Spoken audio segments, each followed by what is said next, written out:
Você está em guerra. Aprenda a lutar do jeito certo.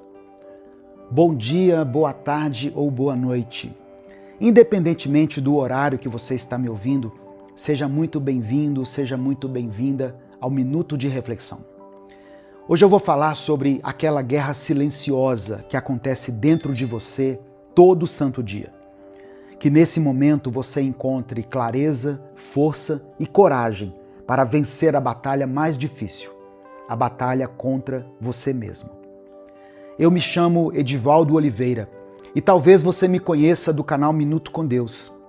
Eu te convido a deixar o seu like nesse vídeo. É algo tão simples, é rápido e gratuito, mas essa ação tem um impacto muito grande nesse canal e na vida de muitas pessoas. Se inscreva aqui e ative o sininho das notificações, para você ter um momento de reflexão profunda todos os dias. Escreva aqui nos comentários a seguinte afirmação: eu tenho energia. Se a partir de hoje você vai renovar as suas forças e vai ter energia para fazer tudo aquilo que você sabe que precisa ser feito. 3 da tarde. Você olha no relógio e percebe que o dia já foi. Você não fez nada do que prometeu para si mesmo de manhã. Nada. E o pior não é isso. O pior é que você nem lembra onde o tempo foi. Você sabe que pegou o celular só por 1 minuto, mas esse minuto virou hora. E agora você está aqui, com aquele peso no peito, pensando: de novo, eu fiz de novo. E a pergunta que não quer calar é: por que eu faço isso comigo? Eu tenho certeza que você não é burro. Você sabe exatamente o que precisa fazer. Você sabe que precisa estudar, trabalhar, sabe que precisa se exercitar, que precisa ter aquela conversa difícil, começar ou terminar aquele projeto. Você sabe. Mas na hora H, quando chega o momento de agir, é como se uma força invisível te puxasse para longe, para o sofá, para o celular, para qualquer lugar que não seja a sua própria vida. E aí você se pergunta: eu sou preguiçoso? Eu sou fraco? Por que todo mundo consegue e eu não? Olha, eu sei que a sua mente tenta te colocar para baixo a todo custo, mas a verdade é uma só. Você não é preguiçoso, você não é fraco, você está em guerra e você nem sabia disso. Dentro do seu cérebro existe uma batalha acontecendo o tempo todo. De um lado, tem a parte de você que quer crescer, que quer evoluir, quer ser a melhor versão de si mesmo. Do outro lado, tem a parte de você que só quer sobreviver, que só quer conforto, só prazer imediato. E sabe essa parte?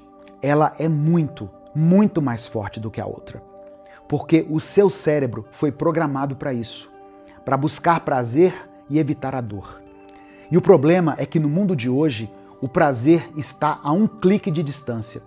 Você abre o celular e em segundos tem um vídeo engraçado, uma mensagem de alguém, uma notificação te chamando. E cada vez que você clica, cada vez que você rola o feed, cada vez que você come aquela comida cheia de açúcar, o seu cérebro libera uma substância chamada dopamina. E a dopamina não é o hormônio do prazer, ela é o hormônio do desejo. Ela é o que te faz querer mais e mais e mais. E o pior, o seu cérebro se acostuma, ele fica viciado. E aí, quando você tenta fazer algo difícil, alguma coisa que exige esforço, que não dá prazer imediato, o seu cérebro grita: não, isso aqui não vale a pena. Volta para o celular, volta para o sofá, volta para a sua zona de conforto. E você obedece, porque é mais fácil, é mais confortável, porque você acha que não tem escolha. Mas você tem escolha, sempre teve. A Bíblia diz em Provérbios capítulo 13, versículo 4: o preguiçoso deseja e nada tem, mas a alma dos diligentes se farta. Sabe o que isso significa?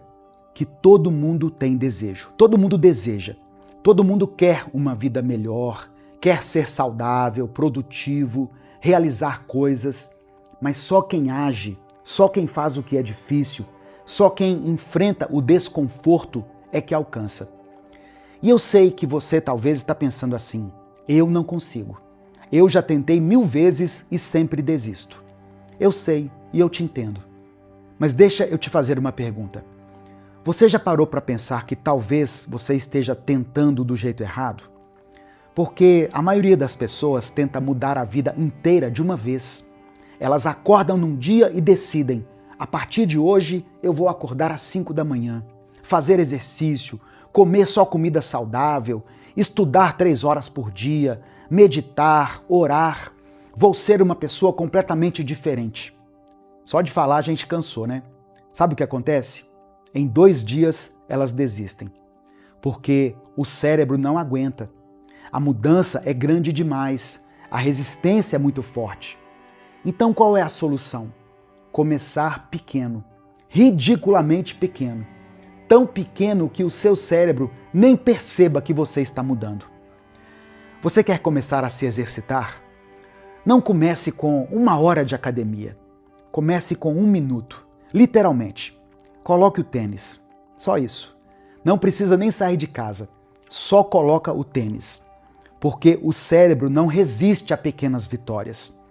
E quando você menos perceber, você já estará na rua correndo. Você quer estudar? Não comece com 3 horas, comece com 5 minutos. Abra o livro, leia uma página, apenas uma, porque o difícil não é continuar, o difícil é começar. Você quer orar mais, manter uma rotina de oração? Não prometa 1 hora de oração. Comece com 1 minuto. Fale com Deus. Agradeça por uma coisa, só uma. Porque Deus não se importa com a quantidade. Ele se importa com a intenção. E aí, 1 passo de cada vez, 1 minuto de cada vez, você vai começar a perceber que a consistência vence a intensidade. Sempre. Fazer 1 minuto todo dia é infinitamente melhor do que fazer 1 hora uma vez por semana. Porque o cérebro aprende pela repetição. E cada vez que você repete um comportamento, você cria um caminho neural. E quanto mais você repete, mais forte esse caminho fica. Até que um dia, aquilo que era difícil se torna automático. É claro que esse processo não é rápido, não é mágico e nem fácil. Vai ter dia que você vai acordar e não vai querer fazer nada. Dia que você vai falhar, que você vai voltar para o celular, para o sofá, para a zona de conforto. E tudo bem, porque disciplina não é ser perfeito, é ser persistente. É voltar ao caminho 1 segundo depois de ter saído dele. E sabe o que mais? Cada vez que você faz algo difícil, cada vez que você escolhe o desconforto em vez do prazer imediato, você não está só mudando o seu comportamento, você está mudando a sua identidade. Porque as suas ações são um reflexo de quem você acredita ser. Se você acredita que é preguiçoso, você vai agir como preguiçoso. Se você acredita que é indisciplinado, você vai agir como tal. Mas se você começar a se ver como alguém que está desenvolvendo disciplina, como alguém que está crescendo, que está em transformação, as suas ações vão mudar. Porque você não age de acordo com o que você quer. Você age de acordo com quem você acredita ser. Então, quem você acredita ser? Você é alguém que desiste na primeira dificuldade? Ou você é alguém que persevera? Você é alguém que vive no piloto automático? Ou você é alguém que toma as rédeas da própria vida? A Bíblia diz em Gálatas 6, verso 9, o seguinte: e não nos cansemos de fazer o bem, pois a seu tempo ceifaremos, se não desfalecermos. Presta atenção nessa promessa. Deus não diz assim, não se canse. Ele sabe que você vai se cansar. Ele sabe que a jornada é longa. Ele diz, não nos cansemos de fazer o bem. É um comando para a sua vontade, não para o seu corpo. É continuar plantando, mesmo quando você não vê a semente brotar. É continuar agindo, mesmo quando o resultado não aparece. Porque a promessa é clara, a seu tempo ceifaremos. Não no nosso tempo, no tempo de Deus. E a única condição é, se não desfalecermos, se não desistirmos. A sua vitória não está na sua força, mas na sua persistência. O desconforto não é seu inimigo. O desconforto é o sinal de que você está crescendo. É o som do seu músculo se fortalecendo. A prova de que você está saindo da zona de conforto e entrando na zona de crescimento.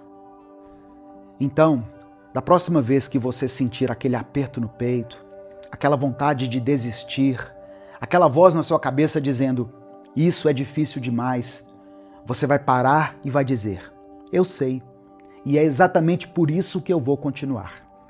Porque o que é fácil não me transforma, o que é difícil, sim. E sabe o que vai acontecer? Aos poucos, você vai perceber que aquilo que era impossível se tornou difícil. E aquilo que era difícil se tornou normal. E aquilo que era normal se tornou fácil.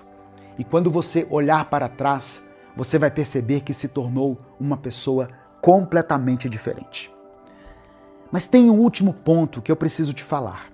E talvez seja o mais importante de todos. Você precisa saber o porquê.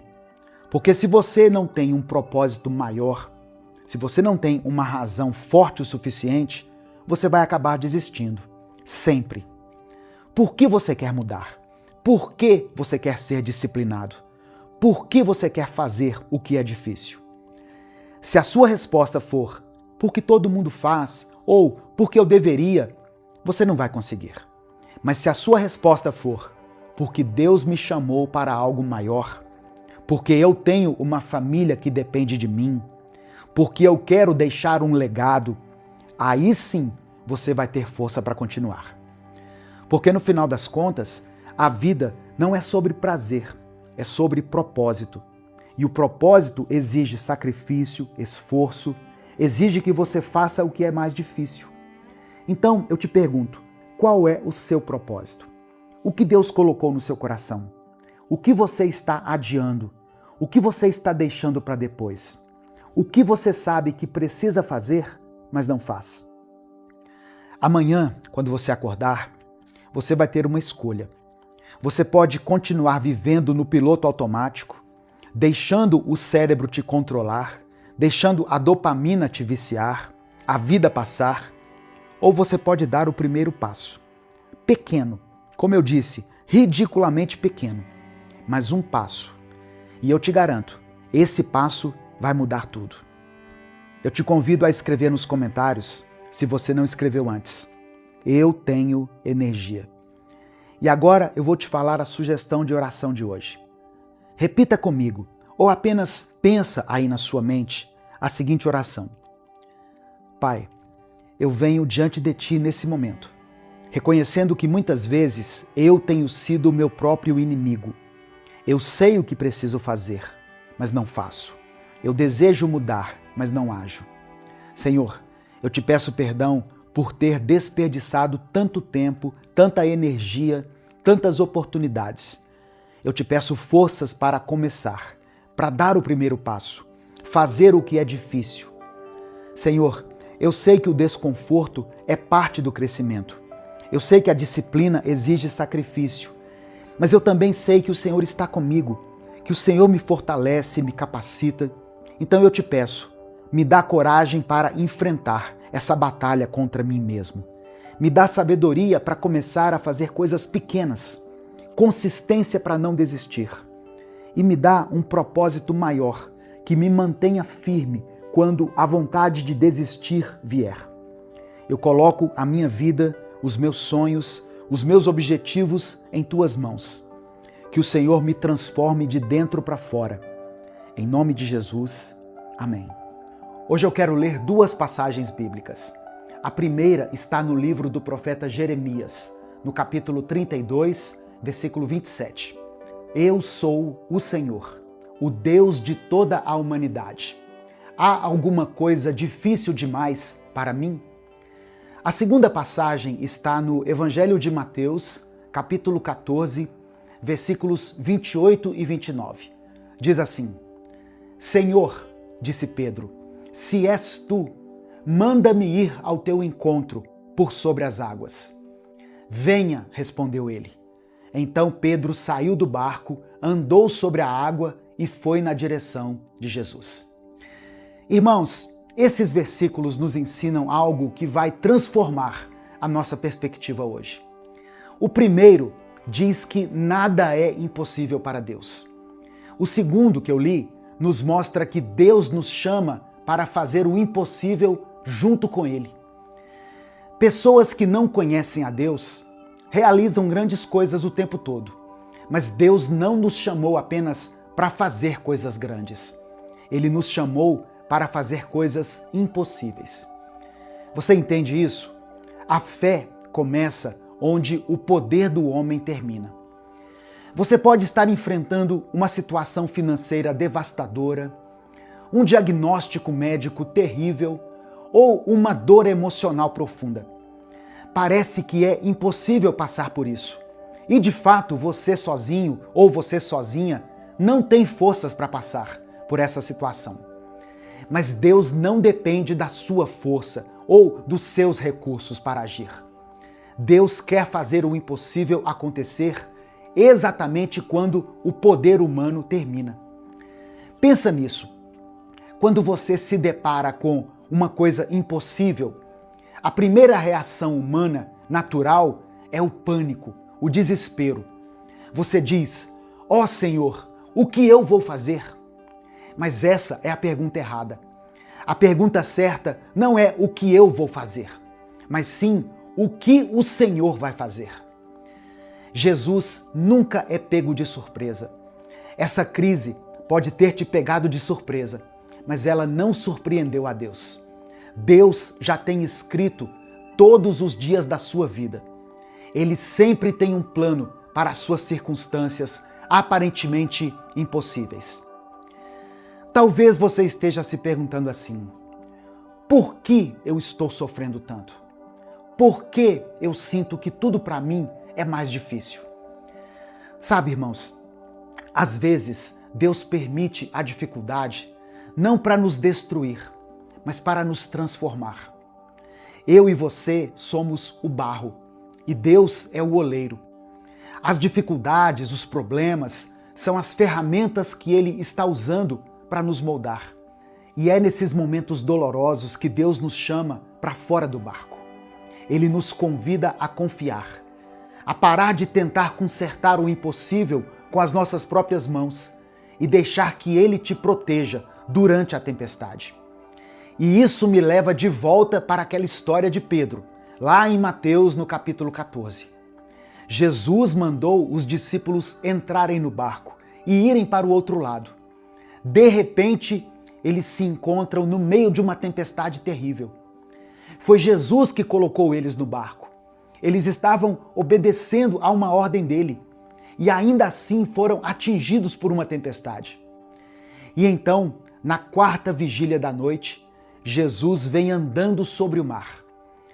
Quando Pedro vê Jesus, ele diz assim: Senhor, se és tu, manda-me ir ter contigo sobre as águas. Mande que eu ande sobre as águas. E aqui está a chave para você viver o impossível. Você tem que pedir. Todos os discípulos estavam no barco. Todos eles viram Jesus. Mas apenas um pediu para fazer o impossível. Apenas um disse: manda-me ir. Quando foi a última vez que você pediu algo específico e impossível para Deus? A Bíblia diz que nós não temos porque não pedimos. Tem uma lista de coisas impossíveis pelas quais você está orando? Mas não basta pedir. Pedro teve que fazer algo que a maioria de nós tem pavor. Ele teve que se livrar do plano B. Nós gostamos de segurança. Nós dizemos assim: Jesus, eu confio em Ti, mas eu vou ficar aqui segurando a borda do barco, só por precaução. O barco é o seu plano B. É a sua segurança financeira, é o seu controle, é a sua lógica humana. Para andar sobre as águas, você tem que largar o barco. Tem muitos casais que estão vivendo dentro do barco do controle, do orgulho, do ciúme, da mágoa acumulada. O casamento perdeu a leveza, perdeu a alegria. E no fundo eles sabem que sozinhos eles não conseguem resolver. Parece que é impossível restaurar o diálogo. Parece impossível reconstruir a confiança e reacender a chama do amor. Mas deixa eu te dizer uma coisa, o Deus do impossível também restaura casamentos. Eu creio nisso e eu já vi Deus fazer isso em muitos casamentos. É por isso que nós vamos realizar, em maio de 2026, em Belo Horizonte, mais uma edição do nosso encontro Casamento Firmado na Rocha. Recomeços. Vão ser 3 dias de ministrações voltadas para a realidade conjugal. Cura interior, restauração, perdão e uma celebração maravilhosa de renovação dos votos, de renovação da aliança. Um ambiente preparado para todos os casais que querem experimentar um novo tempo na presença de Deus. Então, se o seu casamento precisa de um milagre, esse encontro pode ser o próximo passo ou o primeiro passo fora do barco. As vagas são limitadas, por isso, se você quiser participar, eu vou deixar aqui na descrição do vídeo e no comentário fixado um número de WhatsApp. Não deixe para depois o milagre que Deus quer começar agora.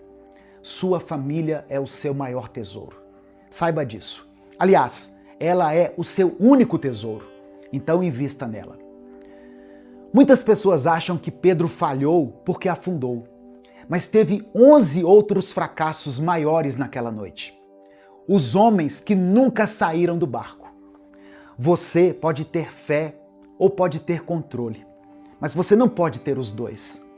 Deus não vai te mostrar os próximos passos até que você dê o primeiro passo. Agora você pode estar pensando assim, eu entendi, pastor, eu preciso ter fé, mas eu estou esgotado, esgotada. Eu não tenho forças para sair do barco. Eu não tenho nada para oferecer. É exatamente aqui que o milagre acontece. Deus quer o seu coração e não a sua abundância. O que fazer quando nós não temos nada para dar? Nós apresentamos as nossas mãos vazias diante do altar. A verdadeira abundância flui de uma rendição total a Deus. A sua exaustão, o seu cansaço, não é um fracasso. Ele é o pré-requisito para receber a graça de Deus. Quando nós estamos cheios de nós mesmos, não tem espaço para Deus. A fé não exige que você entenda o como. Você precisa somente crer. Deus já sabe a resposta. O problema é que nós medimos a habilidade de Deus pela nossa habilidade. E porque nós não conseguimos fazer, nós achamos que Deus também não consegue.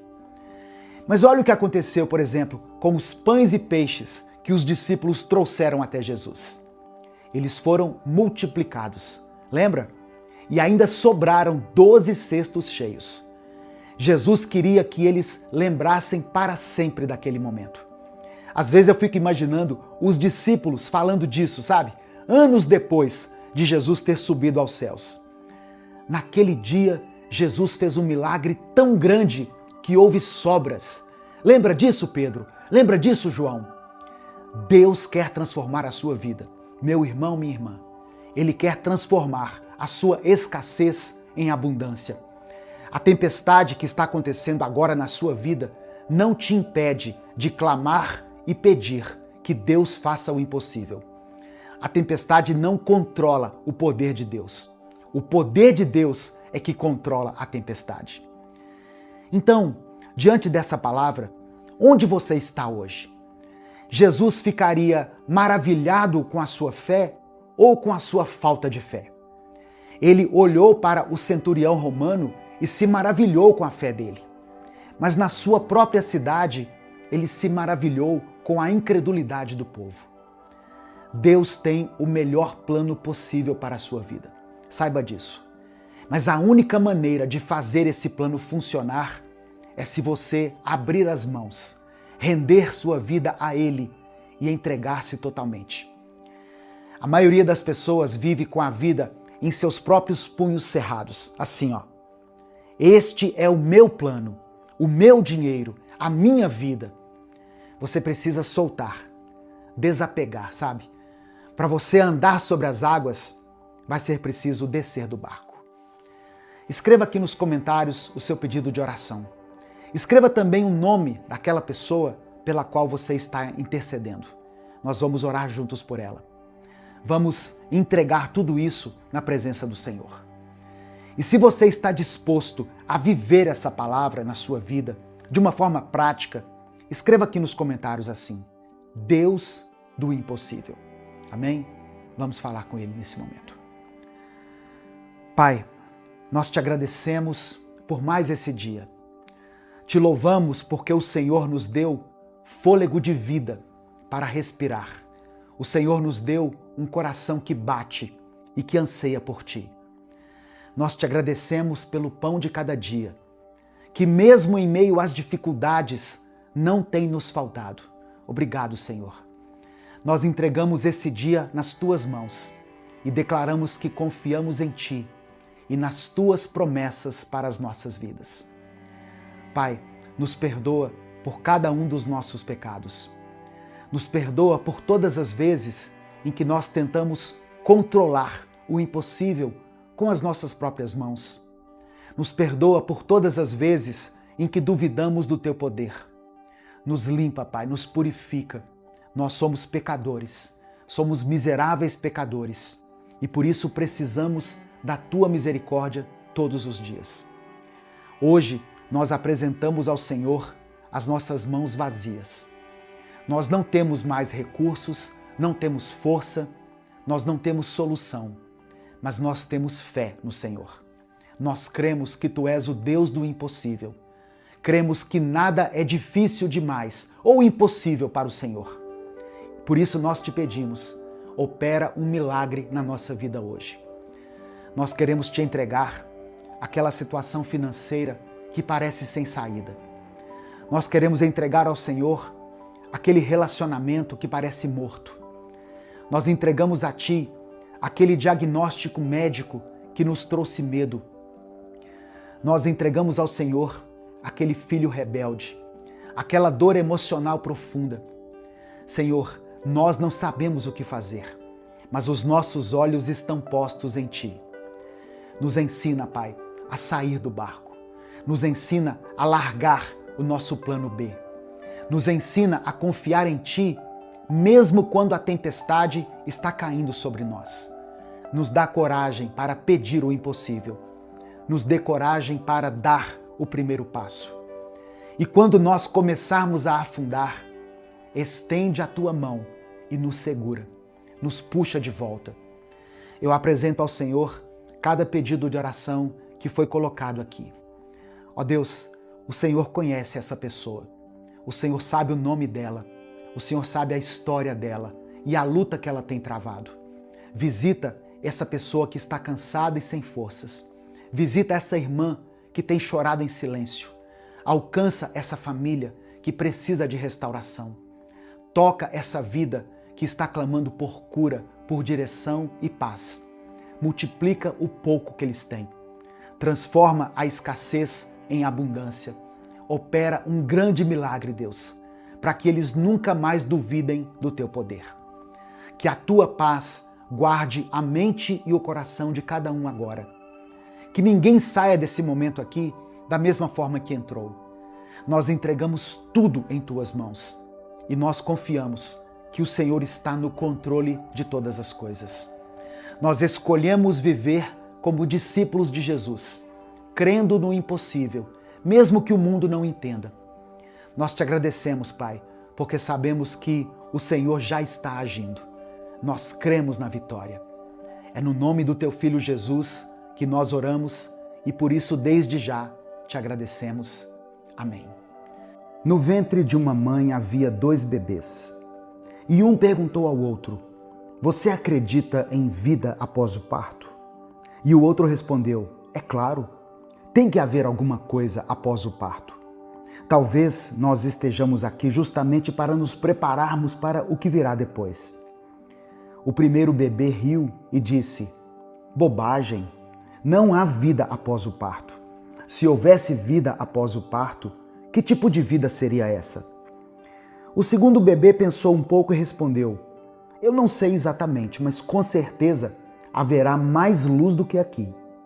Talvez possamos andar com as nossas próprias pernas, comer com as nossas bocas. Talvez tenhamos outros sentidos que não podemos nem entender agora. O primeiro bebê retrucou na hora: isso é um absurdo. Andar é impossível. E comer com a boca, ridículo. O cordão umbilical nos fornece nutrição, nos fornece tudo o que precisamos. A vida após o parto, logicamente, está fora de questão, até porque o cordão umbilical é muito curto. Mas o segundo bebê insistiu: bom, eu acho que alguma coisa existe e acho que talvez seja bem diferente do que aqui. Talvez a gente nem vá mais precisar desse cordão umbilical, desse tubo físico. O primeiro bebê balançou a cabeça: isso é uma grande bobagem. E tem o seguinte: se há mesmo vida após o parto, então por que nunca ninguém voltou de lá para contar? O parto é o fim da vida. E lá no pós-parto não há nada além de escuridão, silêncio, esquecimento. Ele não nos leva a lugar nenhum. O segundo bebê ficou em silêncio por um tempo e então disse: bom, eu não sei como vai ser, mas uma coisa eu tenho certeza. Eu sei que vamos encontrar a nossa mãe e ela vai cuidar de nós. O primeiro bebê deu uma gargalhada. Mamãe? Você realmente acredita em mamãe? Isso é ridículo. Se existe mamãe, onde é que essa mamãe está agora então? E o segundo bebê respondeu com muita calma: ela está ao nosso redor. Estamos cercados por ela. Nós somos dela. É nela que vivemos. Nela e através dela nós vivemos. Sem ela, este nosso mundo aqui não existiria. O primeiro bebê, ainda cético, concluiu: bom, a verdade é que eu não posso vê-la. E se eu não posso vê-la, é lógico que ela não existe. E o segundo bebê, sorrindo, finalizou: você já reparou que às vezes, quando a gente fica em silêncio e prestando bastante atenção, podemos perceber a presença dela? Podemos até ouvir a sua voz carinhosa vinda lá de cima. Através dessa analogia maravilhosa, um escritor húngaro explicou a existência do Deus invisível. E é exatamente sobre isso que nós vamos conversar hoje, sobre a única certeza absoluta que nós temos nesta vida. Nós vivemos num mundo onde as pessoas buscam desesperadamente por garantias. A gente quer ter certeza de que o emprego vai durar, de que o casamento vai dar certo, de que a saúde não vai falhar, de que o dinheiro no banco vai ser suficiente para o futuro. Nós passamos a vida inteira construindo muros, fazendo planos, assinando contratos, tentando criar uma ilusão de controle. Mas a verdade, a dura e libertadora verdade, é que nós não temos controle sobre absolutamente nada. A vida é um sopro. A palavra do Senhor diz em Tiago, capítulo 4, verso 14: vocês não sabem o que acontecerá amanhã. Que é a sua vida? Vocês são como a neblina, que aparece por um pouco de tempo e depois se dissipa. Tudo que nós vemos, tudo que nós tocamos, tudo que nós construímos com as nossas próprias mãos, tudo isso é passageiro. As posições de poder acabam, o dinheiro perde o valor, a beleza física desaparece, as pessoas que nós amamos um dia partem. E quando a gente percebe a fragilidade de tudo isso, o nosso primeiro instinto é entrar em desespero, é sentir medo. Mas é justamente nesse ponto de vulnerabilidade extrema que nós encontramos a maior de todas as libertações. Porque quando todas as certezas humanas desmoronam, só sobra uma rocha inabalável. Só sobra Deus. Deus é a única certeza que nós temos. Ele é o nosso princípio, o nosso meio e o nosso fim. Nós viemos dele, nós vivemos por ele e é para ele que nós retornaremos. Assim como aqueles bebês no ventre da mãe não conseguiam ver o rosto dela, mas estavam completamente envolvidos pela sua presença, nós também estamos mergulhados na graça e na soberania do nosso Criador. O apóstolo Paulo, quando estava lá em Atenas, pregando para homens que se achavam muito sábios, disse algo profundo em Atos 17, verso 28. pois nele vivemos, nos movemos e existimos. Presta atenção nisso. Você não está solto no universo. Você não é fruto do acaso. Você foi tecido pelas mãos do próprio Deus, com propósito, com intenção, com amor. Cada batida do seu coração, cada respiração que você dá nesse momento é sustentada pela vontade dele. E quando nós entendemos isso, a nossa perspectiva sobre a vida muda completamente. Nós paramos de nos debater contra as incertezas do amanhã, porque nós sabemos quem já está lá no amanhã. Nós paramos de ter tanto medo da morte, porque nós entendemos que a morte não é um ponto final, não é um mergulho no escuro, no esquecimento. A morte, para aqueles que estão em Cristo, é apenas o parto. É o momento em que o cordão umbilical deste mundo quebrado é cortado, para que nós possamos finalmente abrir os olhos e ver a face daquele que nos amou desde a eternidade. Cristo é tudo. Ele é a resposta para as perguntas que a nossa alma faz no meio da madrugada. Ele é o consolo para as dores que nós não conseguimos explicar para ninguém. Ele é a luz que brilha quando todas as outras luzes se apagam. Jesus disse: "Eu sou o caminho, a verdade e a vida." Ele não disse que apontava o caminho ou que ele ensinava uma verdade. Ele disse: "Eu sou." A verdade não é um conceito filosófico. A verdade é uma pessoa e o nome dele é Jesus Cristo. Muitas vezes nós agimos exatamente como aquele primeiro bebê da história. Nós olhamos para as limitações da nossa vida atual, para as nossas dores, nossas lutas, e nós dizemos assim: é só isso, não tem nada além disso. Se eu não posso ver, se eu não posso tocar, então não existe.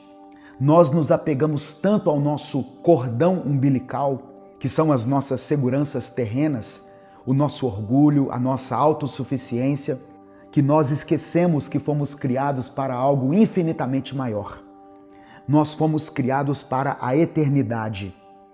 O sábio Salomão escreveu em Eclesiastes capítulo 3, verso 11, que Deus pôs a eternidade no coração do homem. É por isso que nada neste mundo consegue te satisfazer por completo. Você pode comprar o carro dos seus sonhos, morar na casa perfeita, ter a família ideal, alcançar o topo da sua carreira e ainda assim, no final do dia, vai existir um vazio dentro do seu peito, um eco, uma saudade de um lugar onde você nunca esteve. Esse vazio não é um defeito de fabricação. Esse vazio é a bússola da sua alma apontando para o seu verdadeiro lar. É o seu espírito dizendo: eu não pertenço a este lugar, eu pertenço a Deus. E é por isso que nós não precisamos viver com medo. Nós não precisamos viver ansiosos, tentando controlar cada detalhe do nosso futuro. Se Deus é a nossa única certeza, então nós podemos descansar. Nós podemos soltar o peso das nossas próprias expectativas e dizer: Senhor, eu não sei o que vai acontecer amanhã. Eu não sei como essa situação vai se resolver. Não sei de onde virá a provisão, mas eu sei quem o Senhor é, e isso me basta. A fé não é ausência de dúvidas.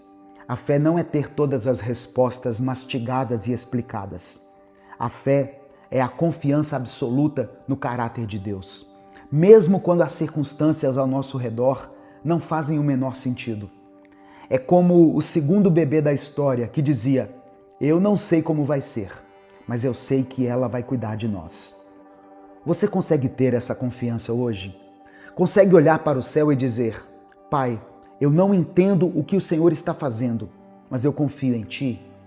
Porque é exatamente essa confiança que atrai a paz que excede o nosso entendimento. É essa certeza inabalável de que não importa o que aconteça, você está seguro nas mãos dele. Se você perdeu tudo o que considerava seguro na sua vida, se o seu chão desabou, se as pessoas em quem você confiava te decepcionaram, se a doença bateu na sua porta ou se o luto arrancou um pedaço do seu coração, ouça o que eu vou te dizer agora. Deus continua no controle. A soberania dele não foi abalada pela sua crise. O amor dele por você não diminuiu 1 milímetro sequer. Ele é o alfa e o ômega, o princípio e o fim. Ele estava lá antes de você nascer. Ele está com você agora, no meio dessa tempestade. E ele estará lá, esperando por você, quando a sua jornada nessa terra chegar ao fim. Não há nada, absolutamente nada em toda a criação que possa te separar do amor de Deus que está em Cristo Jesus. Então, para de tentar encontrar segurança nas coisas passageiras. Para de colocar a sua esperança em homens, em governos, em sistemas econômicos ou na sua própria força. Tudo isso vai falhar, tudo isso vai passar, mas a palavra de Deus permanece para sempre. Apoie a sua vida na rocha. Construa a sua casa sobre o fundamento sólido que é Jesus Cristo. Quando os ventos soprarem, quando as chuvas caírem, quando as enchentes vierem, e elas virão, porque Jesus nos falou que no mundo teríamos aflições, a sua casa não vai desabar, porque ela não está firmada em suas próprias certezas, mas na certeza de quem Deus é. Eu quero te falar agora a sugestão de oração de hoje. Feche os seus olhos se você puder e ore junto comigo. Senhor, meu Deus e meu Pai, eu me coloco diante da Tua presença nesse momento, reconhecendo a minha total dependência de Ti. Pai, perdoa-me por todas as vezes em que eu tentei encontrar segurança nas coisas deste mundo. Perdoa-me por ter confiado mais no meu próprio entendimento, no meu próprio esforço, do que na Tua providência e no Teu amor. Eu reconheço que Tu és a minha única certeza. Tudo ao meu redor pode mudar. As pessoas podem falhar. As portas podem se fechar. A saúde pode faltar. Mas o Senhor permanece o mesmo, ontem, hoje e eternamente. O Teu amor não falha. A Tua fidelidade não tem fim. Pai, arranca do meu coração todo o medo do futuro. Arranca toda a ansiedade que tenta me paralisar. Ensina-me a descansar na Tua soberania, sabendo que a minha vida está escondida em Cristo. Que eu possa viver cada dia com a consciência da eternidade, lembrando que este mundo não é o meu lar definitivo, mas apenas uma passagem, uma preparação para o encontro glorioso contigo. Eu te entrego a minha vida, a minha família, os meus medos e os meus sonhos. Que a Tua vontade, que é boa, perfeita e agradável, se cumpra em mim. Em nome de Jesus, o meu Senhor e Salvador, é que eu oro. Amém.